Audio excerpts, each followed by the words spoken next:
Salut, bienvenue donc pour la vidéo de la semaine. J'ai laissé le paper avec le mot critique parce que ça va encore nous aiguiller pendant cette vidéo-là, même si cette vidéo porte sur cette fameuse petite voix. Mais cette petite voix, cette fameuse petite voix qui va te répéter régulièrement, tiens, t'as pas fait ce qu'il fallait, tiens, si j'avais su, j'aurais dû. Enfin bref, c'est toute cette petite voix qui revient systématiquement mettre une critique contre toi. Parce que là, l'autre fois, on a vu les critiques que les autres pouvaient nous émettre, on a vu les critiques que l'on pouvait émettre envers les autres, mais la vraie question qui a à se poser, c'est une question en amont. C'est en amont de tout ça, pour mieux gérer ces deux critiques-là, ça peut être intéressant de s'occuper des critiques que l'on s'émet en soi-même. Et donc, on va redérouler tout ça et comprendre un petit peu cette petite voix. Elle se permet peut-être des trucs qu'elle n'a pas à se permettre. Donc, le C, on va reprendre, il y a beaucoup de mots, vous allez voir, qui sont à peu près les mêmes. En tout cas, moi, je utilise les mêmes, ça m'évite d'en avoir d'autres à inventer, que ce soit un peu trop compliqué à retenir. Mais le premier C, pour moi, c'est toujours cette notion de culpabilité et cette notion de crédibilité. Alors ouais, c'est un peu compliqué de se dire en quoi ma petite voix est crédible pour me juger. C'est pas forcément évident comme gymnastique intellectuelle, mais il y a de ça. C'est souvent on se dit ah bah tiens, si j'avais su, j'aurais pas fait ça. Bah oui, mais il y a ce fameux si j'avais su. Donc cette petite voix qui te dit cette chose-là maintenant, c'est juste prendre conscience. Ça peut paraître bête de se le dire, mais prendre conscience que c'est maintenant que je sais ça. Mais quand pris ma décision dans le passé, je ne le savais pas ça. Donc pourquoi je me juge d'être nul dans le passé alors que dans le passé je ne le savais pas. Si on fait l'inverse, si jamais je me dis bah tiens, il faudrait que je sois capable de prendre une décision pour après-demain, mais avec les informations que j'ai aujourd'hui, en sachant qu'après-demain j'aurai d'autres informations. Donc je ne peux pas juger après-demain ce que je vais faire aujourd'hui. Il y a des choses que je ne sais pas. Je n'ai même pas l'idée que ça puisse exister ce truc-là. Il va peut-être y avoir quelque chose demain et après-demain dont je ne connais pas l'existence aujourd'hui. Pourquoi j'irais me juger sur le fait que j'ai pris une décision sans avoir la connaissance? Donc ce c'est, soit vous utilisez le mot culpabilité, soit vous utilisez le mot connaissance, mais juste reprendre conscience de qu'au moment où j'ai pris cette décision, je l'ai prise avec les infos que j'avais. Voilà. Et c'est juste accepter ça. Et cette petite voix, le R du mot critique, j'aime bien l'utiliser dans remettre cette petite voix à sa place. Cette petite voix, c'est une lanceuse d'alerte. C'est une petite voix qui va dire, tiens, tu n'as pas ce que tu voulais ou tu n'as pas fait ce que tu souhaiterais. Et c'est stop. Ça va très bien. Il ne faut pas que ça aille plus loin que ça. C'est un moment, c'est arriver à la tenir, cette petite voix. Il ne faut pas la faire taire. On ne peut pas la faire taire, cette petite voix. C'est juste la remettre à sa place. C'est une lanceuse d'alerte. À aucun moment, c'est un juge ou un tribunal, et c'est même souvent plus qu'un tribunal, c'est carrément l'inquisition à des moments dans la façon dont on a de s'auto-saboter, de se juger, et enfin, on n'accepterait de personne ce que nous dit cette petite voix, mais de personne. Je pense qu'on lui mettrait un pain dans la gueule si quelqu'un nous tenait le discours que nous tient cette petite voix. Donc c'est juste la remettre à sa place. C'est notre meilleure amie, c'est elle qui va nous faire prendre conscience qu'il y a des choses que l'on ne veut pas, mais stop, elle n'a pas le droit de juger. Et donc, c'est là où c'est un peu perfide, c'est que vous pouvez très bien dire je ne suis pas arrivé à faire ça, ou je n'ai pas ce que je veux. Voilà, je ne suis pas arrivé à faire ça. Très bien, c'est une évaluation, c'est de vous dire ben, ça, j'ai pas ce que je voulais faire. Super, c'est pas ce que je voulais faire. Par contre, c'est pas ça cette phrase-là que l'on dit. Souvent, on va aller plus loin que ça en disant et voilà, et j'ai encore pas réussi à faire ce que je voulais. Et là, il y a du jugement. Et là, la petite voix, elle n'est pas dans son rôle. Et là, c'est dire non, stop. Il faut enlever ce encore ou ce toujours ou ce machin et c'est revenir en disant je n'ai pas ce que je veux. Ok, c'est un fait, très bien, je le prends et tu te tais. Je te demandais que ça. Donc voilà, ce R, il est vraiment super important pour remettre pour moi cette petite voix à sa place. Merci d'être là, pas de souci, mais ne va pas plus loin. Je t'ai pas demandé de me juger, je t'ai juste demandé de m'alerter s'il y avait quelque chose qui était en décalage avec ce que je voulais. Le I, et on va voir, il y a une vraie cohérence avec cette notion de remettre la petite voix à sa place, c'est quelle est l'intention de cette remarque que je me fais? Si cette intention, c'est pour me permettre de progresser, c'est pour me faire prendre conscience que je ne suis pas là où je voudrais être, super, c'est très bien. Mais le fait de me culpabiliser, est-ce que vraiment ça me donne l'énergie nécessaire pour changer mon attitude, pour faire autre chose? Moi, je suis pas spécialiste, mais quand je réfléchis et que je vois un enfant qui apprend à marcher et qui tombe et qui fait des erreurs et qui n'y arrive pas, Est-ce que vous allez aller le culpabiliser? Non, vous allez plutôt aller le prendre dans vos bras, le réconforter, le soigner si c'est blessé, le remotiver, lui redonner de la confiance en lui pour qu'il retente le coup. Vous allez être dans une attitude hyper bienveillante. Donc cette petite voix au départ, son intention, c'est aussi une attitude bienveillante. C'est après que ça part en sucette et qu'on lui laisse trop de liberté à cette petite voix. Mais au départ, son intention, cette petite voix, c'est de nous aider, c'est de nous faire prendre conscience de ce que l'on veut, de ce que l'on ne veut pas. Par contre, après tout ce qui est jugement, c'est stop. Vous l'avez déjà vécu, quand quelqu'un va venir vous fracasser et vous dire tu n'aurais pas dû faire comme ça, c'est nul. Est-ce que ça te donne l'énergie pour changer? Non, tu n'as qu'une envie, c'est de le traiter de gros con. Sauf que là, c'est toi-même que tu traites de gros con. C'est là où ça devient super vicieux, cette histoire-là. C'est que ta petite voix te dit que tu es nul, et toi, tu vas dire à ta petite voix qu'elle est nulle. Enfin, et à un moment donné, tu vas te poser la question, c'est bizarre, j'ai pas confiance en moi. Bah, c'est normal, t'arrêtes pas de sabrer ça à longueur de journée. Donc c'est juste prendre un peu de recul par rapport à ça. Attention, je suis pas en train de dire que tu es nul. On est d'accord, hein. Je te remets ça derrière moi qui te permet de redérouler ça et t'alerter si tu entends une critique dans ce que je dis. Attention. Non, c'est pas que tu es nul, c'est juste que tu n'as pas utilisé cette petite voix à bon escient. Ça va, c'est entendable? OK, super. Donc c'est juste prendre conscience de ça. Ma petite voix, je sais qu'elle est porteuse d'une très belle intention. C'est juste qu'à un moment donné, elle se permet quelque chose qu'elle n'a pas à se permettre. Elle s'emballe un petit peu, la petite madame là. Donc on va la remettre à sa place, la princesse. C'est une amie, ce n'est pas un juge. OK? Le, on va aborder donc le T et le I. Vous savez, cette fameuse charnière, hein, si vous ne comprenez pas cette histoire de charnière, ben, je vous renvoie à mes deux précédentes vidéos. Euh, cette fameuse charnière où le T, pour moi, c'est le mot trajectoire qu'il faut retenir sur le T. C'est juste comprendre que ce que l'on vit, en fait, que ça nous plaise ou que ça ne nous plaise pas, c'est une trajectoire. C'est quelque chose qui va nous permettre de comprendre quelque chose. Je vais prendre un exemple tout bête. Et là, petit clin d'œil à Léa, elle se reconnaîtra. Peut-être qu'il vous est déjà arrivé de faire des magasins et de vous dire, putain, mais c'est fou, pour acheter mes vêtements, c'est toujours dans le dernier magasin que je trouve. Si j'avais su, j'aurais commencé par ce magasin-là. Et c'est pas la première fois que ça m'arrive. Et je fais toujours la même erreur. Et là où tu repars, ta petite voix qui vient te critiquer. Mais c'est juste comprendre que tu es sur une trajectoire. Pourquoi tu l'as acheté dans le dernier magasin? Bon, la première raison, c'est peut-être parce que comme tu l'as acheté, tu n'as pas fait d'autres magasins après. Ça, c'était facile quand même, hein. Tu aurais pu le deviner tout seul, hein. Tu déconnes des moments. Non, pour être sérieux, ce qui se passe, c'est que dans le premier magasin, dans le deuxième, dans le troisième, dans tous ceux que tu as fait avant d'acheter, tu as cheminé.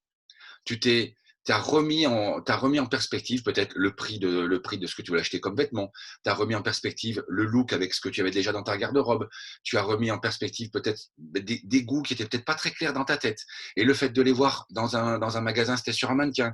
Dans un autre magasin, c'était plutôt plié. Voilà, ça t'a permis de mûrir tout ça, de mener ta réflexion.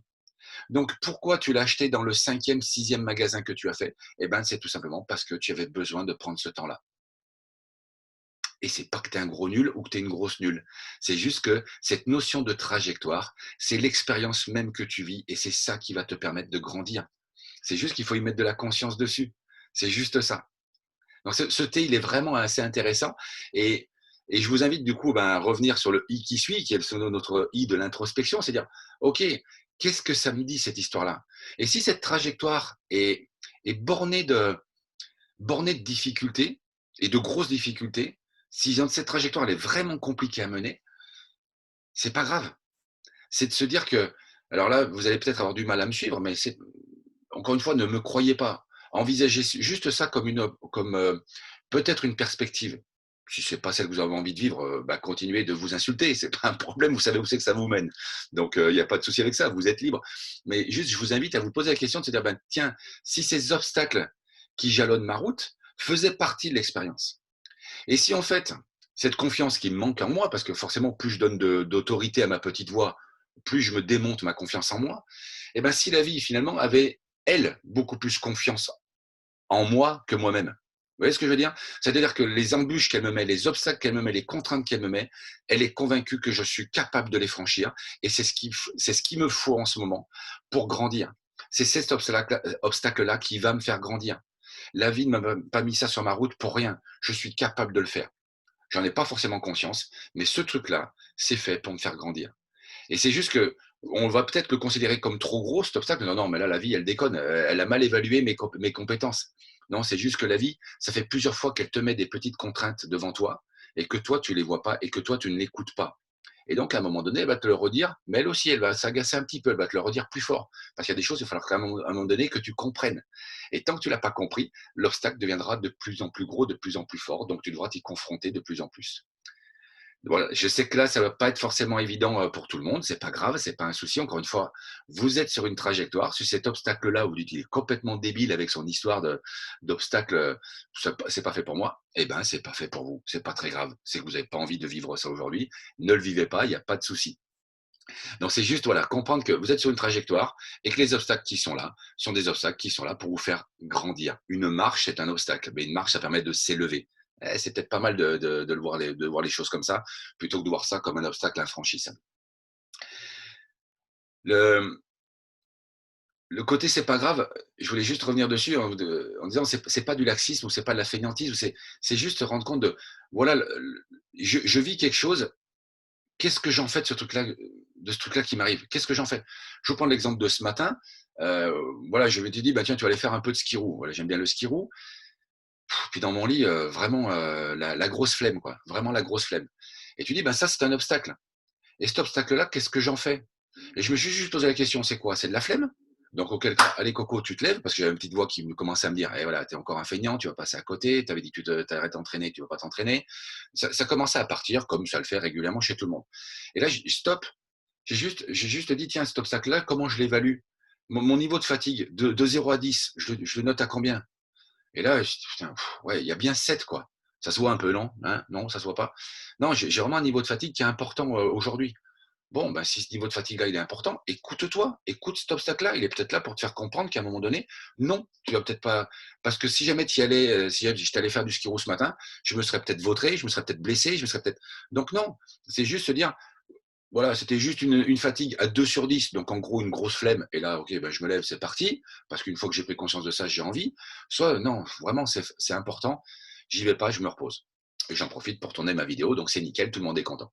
Mais vous voyez, c'est prendre cette distance-là, juste mettre un système de notation pour non pas être dans la critique, mais dans l'évaluation et juste écouter sa petite voix comme sa meilleure amie qui vient nous mettre une alerte. C'est tout. On passe ensuite donc aux 3 dernières lettres. Eh ben, c'est dans cette situation-là, qu'est-ce qui me fait grandir, qu'est-ce qui me fait grandir? Ou j'aime bien cette question de en quoi cette situation me fait grandir? En quoi cette expérience me fait grandir? Et là, ben, se poser juste cette petite question. Qu'est-ce que je dois retenir? Une seule chose que je dois retenir, que j'aimerais mettre en place demain, sortir de ce fameux syndrome de la mouche. Moi, j'appelle ça le syndrome de la mouche. Vous savez, il y a une fenêtre qui est fermée et puis l'autre qui est ouverte. Et vous avez une mouche qui vient taper, bon, tout le temps au même endroit dans la fenêtre et qui s'en sort pas. Alors que 10 centimètres plus loin, elle sortait, hein, mais elle fait toujours la même chose. Elle fait toujours la même chose. Ça vous dit quelque chose, ça? Non? Elle fait toujours la même chose, elle va finir par crever, hein. Eh ben, c'est vous dire que nous, ça fonctionne exactement de la même façon. C'est quelle action je pose demain différente de celle d'aujourd'hui. Si je ne suis pas satisfait de ce que j'ai fait aujourd'hui en disant si j'avais su, eh ben, arrête de dire si j'avais su et pose-toi la question de qu'est-ce que tu changes maintenant pour te permettre d'arriver à un autre endroit demain. Parce qu'il y a une grande loi qui dit que les mêmes causes provoquent les mêmes conséquences. Donc si tu restes comme la mouche à faire tout le temps la même trajectoire, tu vas arriver à te mettre la gueule dans la fenêtre, toujours au même endroit. Il suffit que tu changes un peu ta trajectoire pour que ça change ton point d'arrivée. Alors ton point d'arrivée va peut-être encore être quelque temps dans la fenêtre, il faudra le rechanger et le rechanger jusqu'à ce que tu trouves la sortie. Donc ne sois pas aussi con qu'une mouche. Change de trajectoire. Ça, c'est le U. Et le dernier, ben, c'est juste, une fois que tu as compris que cette expérience-là te faisait grandir, et merci d'avoir vécu cette expérience.